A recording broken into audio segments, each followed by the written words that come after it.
চুল লম্বা করতে পারছো না, প্রচুর চুল উঠছে, স্ক্যাল্পে রিগ্রোথ নেই, টাক হয়ে গেছে, তার সাথে সাথে চুল পাকতেও শুরু করে দিয়েছে। আজকে আমি তোমাদের সাথে এমনই একটা রেমেডি শেয়ার করব, তোমাদের এই সমস্ত প্রবলেম সলভ করে দেবে এই একটা রেমেডি, যার জন্য কোনো টাকা খরচার প্রয়োজন নেই। কি বলো তো, এটা হচ্ছে ভৃঙ্গরাজ। এর বেনিফিট প্রচুর রয়েছে। আমি একটা ছোট্ট লেখা দিয়ে দিলাম, তোমরা দেখে নিও এবং গুগলে প্রচুর বেনিফিট তোমরা পেয়ে যাবে।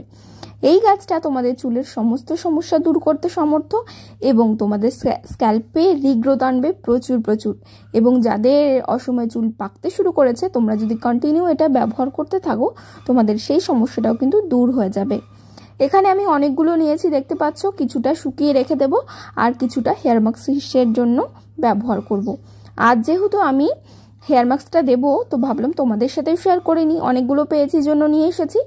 আর বাদবাকিগুলোকে ধুয়ে ভালো করে নিয়েছি, শুকোতে রেখে দেব। ড্রাই করেও মিক্সি করেও ব্লেন্ড করে হেয়ার মাস্ক হিসাবে ব্যবহার করা যায়, তোমাদের সাথে শেয়ার করেছিলাম। আর তোমরা চাইলে এভাবেও থেতো করে নিতে পারো, কিন্তু মিক্সি দিয়ে যদি ব্লেন্ড করে নাও তাহলে কি হবে, তোমাদের জল ছাড়া তো মিক্সিটা ঘুরবে না। আর পাটায় যদি করতে চাও তাহলে অবশ্যই পাটাটাকে ভালোভাবে পরিষ্কার করে নেবে, যাতে কোনো ঝাল না থাকে। আমি কিন্তু খুব সুন্দরভাবে থেতো করে নিয়েছি। আর দেখো, থেতো করে নেওয়ার পরে এরভাবে চিপলেই কিন্তু রসটা খুব ভালোভাবে বেরিয়ে আসছে।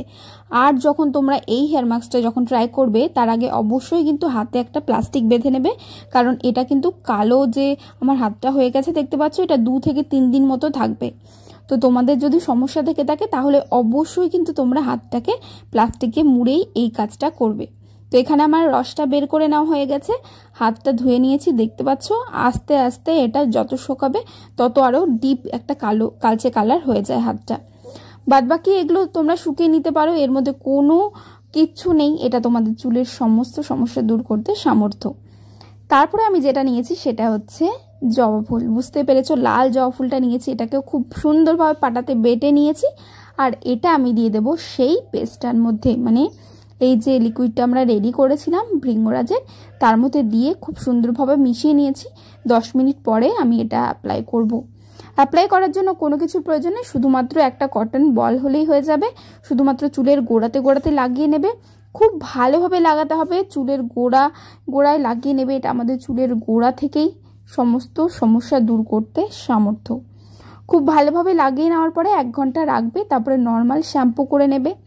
শ্যাম্পু করবে যখন, যদি প্রচুর হেয়ার ফল হয়, প্রথমবার ব্যবহার করলে বুঝে যাবে কতটা হেয়ার ফল কমেছে। তার সাথে সাথে তোমাদের প্রচুর হেয়ার রিগ্রোথ হবে। 1 সপ্তাহের মধ্যে তোমরা দেখতে পাবে তোমাদের প্রচুর রিগ্রোথ হয়েছে। করছি আজকের ভিডিওটা ভালো লেগেছে, ভালো লাগলে অবশ্যই একটা লাইক করে দিও, কমেন্ট করে দিও আর সবার সাথে শেয়ার করে নিও। দেখাবে নতুন সুন্দর হেল্পফুল ভিডিওর সাথে।